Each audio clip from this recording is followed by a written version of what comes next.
गर्मी की छुट्टियों में 14 साल की काव्या अपनी नानी के गांव आई थी। मिट्टी की महक, आम के बाग और बैलगाड़ी की आवाजें, ये सब कुछ शहर की तेज रफ्तार से बिल्कुल अलग था। लेकिन इस गांव में एक बात थी जो हर किसी की जुबान पर फुसफुसाहट की तरह चलती थी। 3 दरवाजों वाली हवेली। ये हवेली गांव के एक कोने में वीरान खड़ी थी। उसकी दीवारों पर बेलें चढ़ी हुई थीं और छत पर कौवे बैठे रहते।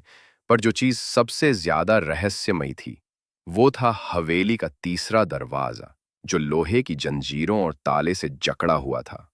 एक शाम जब सूरज ढल रहा था और नानी रसोई में खिचड़ी बना रही थी, काव्या ने पूछा, नानी वो तीसरा दरवाजा बंद क्यों है? नानी की मुस्कान तुरंत गायब हो गई। उनके हाथ रुक गए। उस दरवाजे के बारे में दोबारा मत पूछना, नानी ने धीरे से कहा। वो दरवाजा इस दुनिया से बाहर खुलता है। काव्या सन रह गई, लेकिन उसका बाल मन अब और भी उत्सुक हो गया। रात को जब सब सो रहे थे, काव्या चुपचाप उठी और टॉर्च लेकर हवेली की ओर चल पड़ी। गांव की गलियां सुनसान थीं।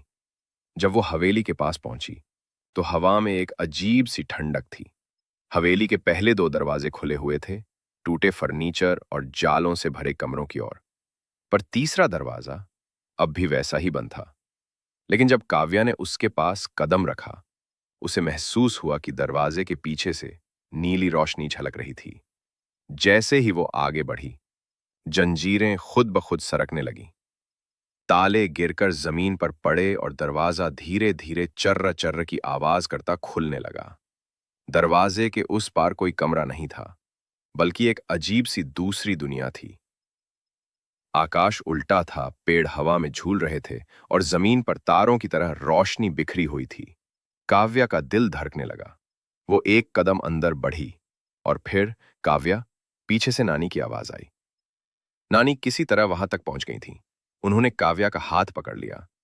तुम नहीं जानती उस दरवाजे के पार जाने का मतलब क्या होता है। पर वहां क्या है नानी? काव्या ने पूछा। नानी की आंखों में आंसू थे।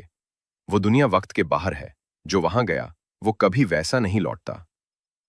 नानी ने दरवाजा बंद किया, ताले फिर से लगाए और काव्या को सीने से लगा लिया। अगली सुबह सब कुछ सामान्य लग रहा था, लेकिन काव्या को पता था कुछ अब भी बदल चुका था। उस दिन से उसने हवेली की ओर जाना छोड़ दिया। लेकिन कभी-कभी रात को वो नीली रोशनी फिर से जालों के पीछे से झांकती थी, जैसे वो दरवाजा अब उसे पहचानता हो।